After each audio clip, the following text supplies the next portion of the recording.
uratangira wibwira abadukurikiye. Murakoze cyane, nitwa Barayagwiza Leodomir, nkaba mpagarariye urubyiruko hano mu kurwigisha kwihangira imirimo, tukaba dukoramo inkweto, imikandara n'amabaga.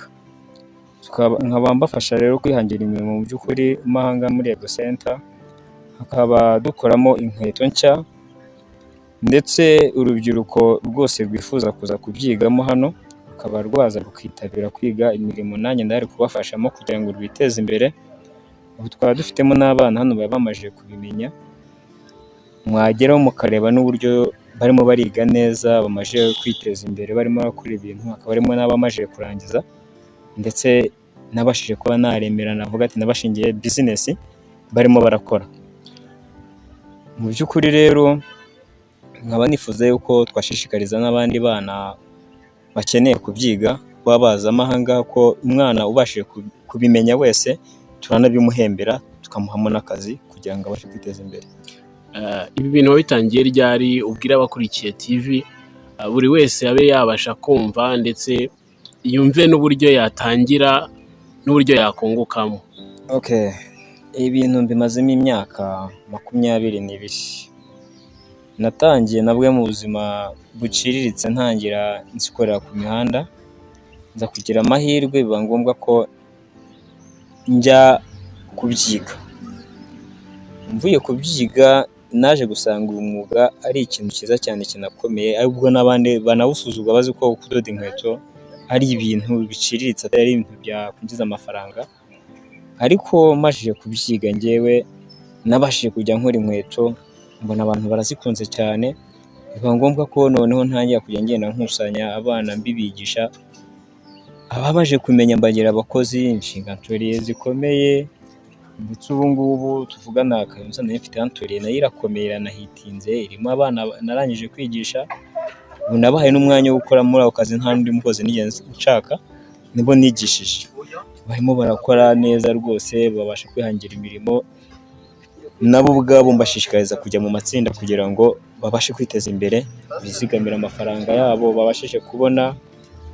Ubu harimo n'abana ndetse baye barananiwe kwiga, nabashije guhuriza hamwe bite n'ubushobozi buke bari bafite, nabashije kubafata ndabegeranya, ndabahuza, mbigira umushinga wo kugira ngo babashe kuba bakora uko nanabashe kuba nabatera inkunga. Buriya ufashe urugero ukubaka atelier ukayegurira abana n'ubundi barangije kwiga, nta wundi mukozi ushaka, utuma batinyuka ku buryo numva ashaka kwizamura nawe ejo yaba amenye ko business ikorwa, akabasha kuba yakwiremera ikintu kiwe, atavuze ati ese nindangiza wenda kwiga nzakukuraho akazi.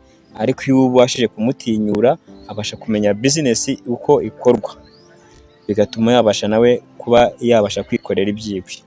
Ese Leodomir, isoko rihagaze rite? Ese ubona abakiriya, uracuruza ukabona biragenda urunguka?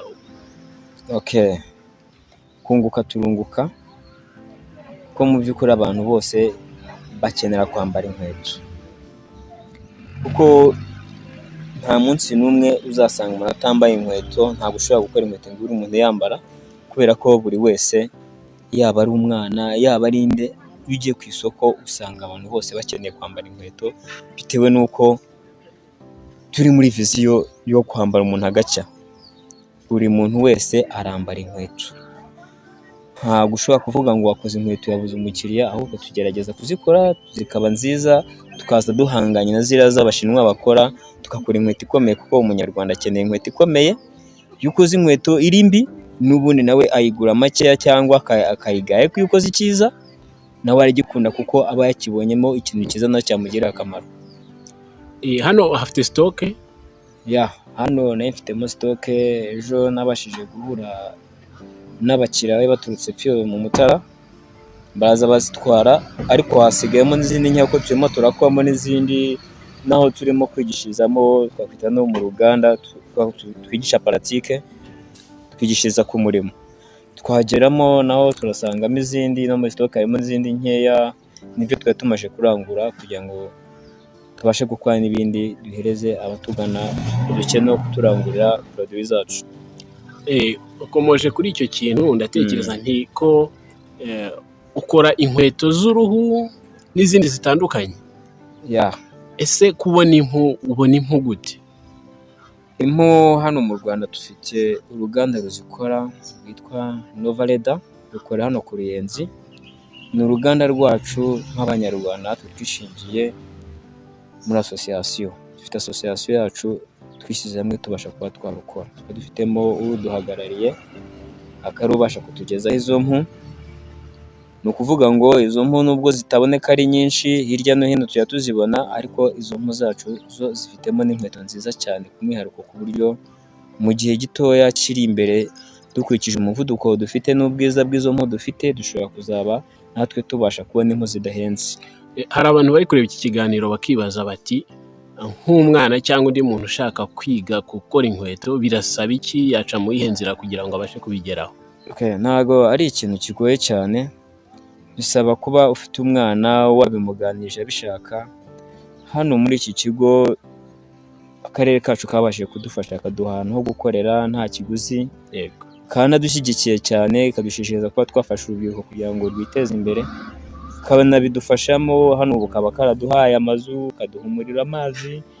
Inkunga natwe dufite nk'abafatanyabikorwa b'akarere kacu ni ugufasha urubyiruko.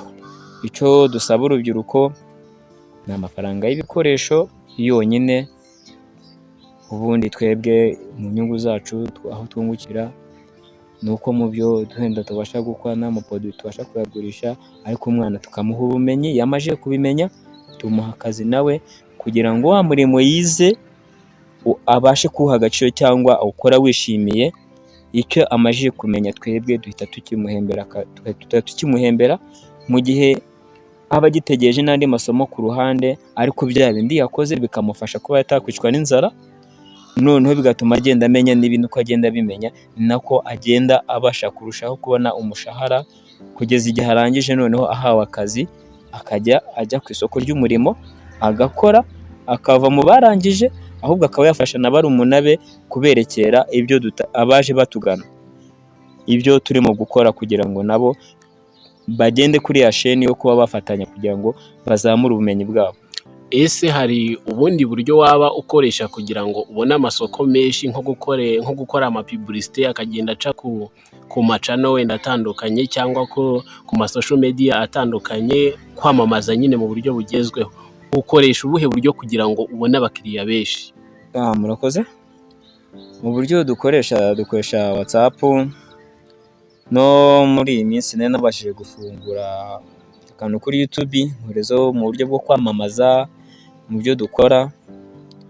Ushaka kubigeraho usacinga kuri YouTube, wandikaho Kiato Nzuri, ugahita ubona publicité yacu. Numva n'abantu bamaje no kuyibonaho, bituma n'abantu impande n'impande babasha kubyumva.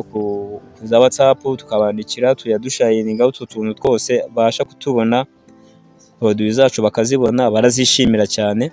Biba ngombwa yuko mu byo dukora ntabwo tuvuga ngo turabona wenda umuturage yaje kutureba, abenshi ni abatubona kuri izo mbuga nkoranyambaga, tukavugana kuri telefoni, ndetse ari nabo dukoreraho tutanageranyeho, tutahuje wenda n'amaso ngo tubane bityo, usibye ko baba bazibonye ku mbuga nkoranyambaga, bakatwohereza amafaranga tukabakorera, tukazibohereza ku makuriye, tukabagezaho produit zacu bakanazishimira, bakaduha n'abandi. Nibwo buryo tunakora, ariko n'abaturage bazi aho dukorera benshi duturanye bahahira iwacu kuko ibihangano byacu birazwi kandi biranakunzwe. Twagiye tubasha kujya mu ma exposition amenshi, n'ubu ngubu nabashije kujya, nageze Nyagatare njya kwamamaza ibihangano byanjye, ntwara igikombe, na Rwamagana naho ndagitwara. Aho hose nagiye mbasha kubona abakiriya benshi bagiye bagera ku site nkoreraho, n'aho abana banjye bigiraga babona produit dukora barazishimira cyane. Ubu ngubu tugenda tubasha gukomunika n'abantu impande n'impande kuri izo mbuga nkoranyambaga, ndetse muri iyi minsi tukaba twifuza ko twanafungura channel yacu, tuzajya dushyiraho ibihangano byacu cyangwa mo n'ibiganiro n'iki, uburyo dukoramo n'uburyo twazajya dufasha urubyiruko kugira ngo twihangire imirimo, ko intego yacu ni ukubaka uruganda muri Kiyato Nzuri.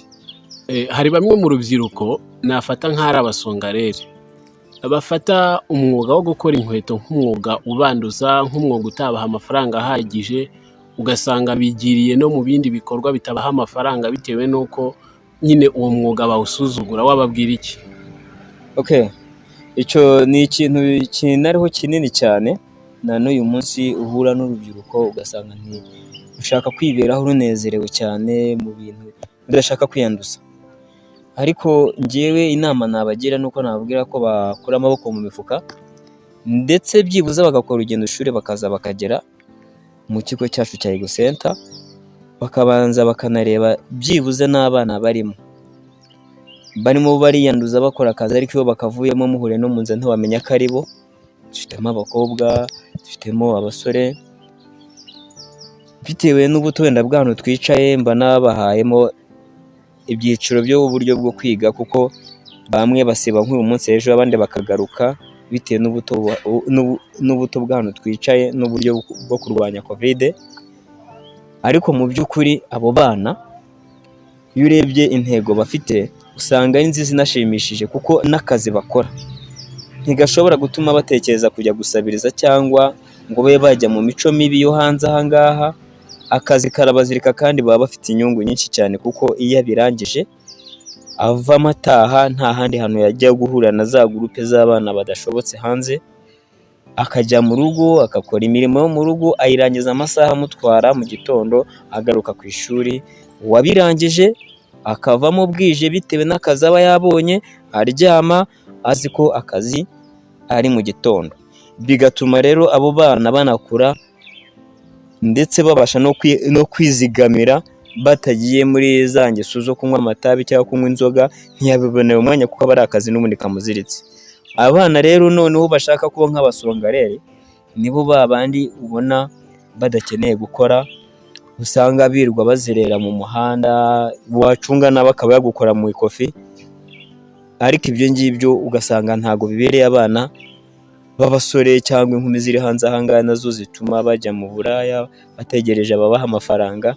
Ariko nk'umwana wemeye akaza hano tukamufasha, ntabwo izo ngeso abasha kuzijyamo. Ese niba atari ibanga, ni iki kintu waba umaze kugeraho kuva igihe watangiriye gukora inkweto kugeza ubu, ku buryo wasobanurira abadukurikiye icyo umaze kugeraho? Murakoze. Ndakeka hano muri Kayonza wenda natangiriye nahera Kayonza, natangiriye nabwo natangiye gufunguka mu mutwe, n'uburyo ari nabwo buryo nabashije kuba nashyira amaboko hasi ngafungura ubwonko bwawe, nkavuga ati reka nkora akazi kanjye ngashyira ahagaragara nta gutinya, maje gutinyuka.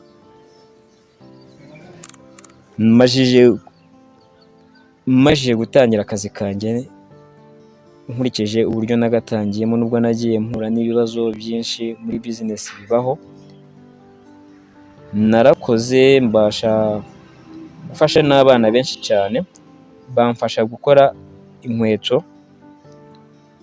Icyo gihe harimo n'abana bari bafitemo intego bumva ko babishaka, icyo gihe banamfasha, nubwo nagiye ngira ikibazo abakeba bakabantwara, tuhura n'ibibazo bya Covid. Ariko mu byo navuga, nabashije ngewe kuba nakwiguriramo ikibanza mu mujyi, mbasha kwagura ibikorwa, anshuro yanjye ndayagura irakura. Urubyiruko nigishije ndayurekera, ndongera ngura imashini, nta mafaranga yanjye nakoreraga, nta na credit nigeze nsaba. Ari nabwo naje hano muri Ego Center, nabwo mfitemo imashini zifatika zirimo zirakora amaproduit, ku buryo n'uyu munsi ndimo ndabona abaranguzi kandi ndakora bishoboka. N'aba bana ndimo ndigisha barafite umuvuduko. Ariko mu by'ukuri aka niko kazi navuga ko ntashobora gutererana, n'uwo nabishishikariza wese namwereka inyungu aho ziri, kuko niho harimo imbaraga hashobora kuba hatuma ava mu bushomeri. Ndubatse, ndi umugabo, mfite umugore n'abana, tubayeho neza. Nta kuvuga ngo nzarwaza bwacye, ko akazi kanjye umunsi ku wundi karampa amafaranga, nta n'ikibazo nanafite muri njyewe, gusa ahubwo icyo nashishikariza abasore bari hanze aha ngaha n'abakobwa barimo barapfa ubusa batugana tukabigisha bakivana mu bushomeri, kubera ko aka ni akazi kazamutunga kugeza igihe kari forever. Uyu ni umwuga udasaza, igihe icyo ari cyo cyose abantu bose bazambara inkweto. Uretse ikindi hari ikindi kintu ukora cyaba atari inkweto? Mu buzima bwanjye, mu bindi bintu navuga nakora, Wabona ari n'abakiriya bari kuguhamagara. uyu ni umudamu urimo urampamagara. Twakomeza ikiganiro. Kabe mwihoreho turavugana mu kanya. Ni ukuvuga ngo mu bindi bintu nari ndimo ndakora, nabashije nabwo gufungura ubwonko, biba ngombwa yuko nakora indi bizinesi y'ububaji. Ariko iyo bizinesi y'ububaji nayikozemo igihe gito, hari ibyo nari ntangiye kujya ngenda nkoramo, biba ngombwa yuko koperative nari ndimo isa nkaho ibifashe bigize ibyayo, ariko ntabwo byambujije gukora, n'ubu narakomeje ndakora, ariko bitewe n'uko gukora inkweto byarimo muri talent yanjye, numva yuko njyewe nifuza gushinga uruganda, ari nazo ntambwe ndifuza gutera, byabaye ngombwa yuko nazamuka nkaza hano Rwamagana, ko hari ikigo gihari cy'urubyiruko, numva nifuza kuba nakwegeranya urubyiruko rwa Rwamagana mu buryo bwo guca abana wenda ku mihanda, abana babuze icyo bakora, batakaje amashuri, kuba nabasha kubegera kugira ngo tuganire, mbafashe kuba bakwihangira umwuga. Ari nabwo buryo nshingiyeho mvuga ati ntabwo nakubaka uruganda ntafite intore natoje. Uburyo nifuza rero kuba nakubaka uruganda bizaca mu rubyiruko kugira ngo nduhe akazi. Ntabwo rero urubyiruko nzaruha akazi ntarwigishije.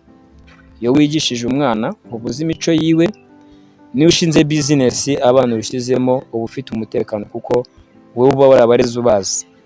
Aba ari nabwo buryo mfitemo bwo kuba nabasha gufasha urubyiruko, kandi urubyiruko ngira n'amahirwe cyane ko urubyiruko runyiyumvamo.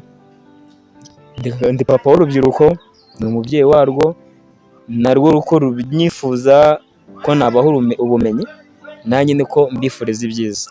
Ubwo rero abana bose babyumva babyifuza, muri Rwamagana hano Yego Center, ni karibu uko batemberamo baza mu mikino n'iyindi.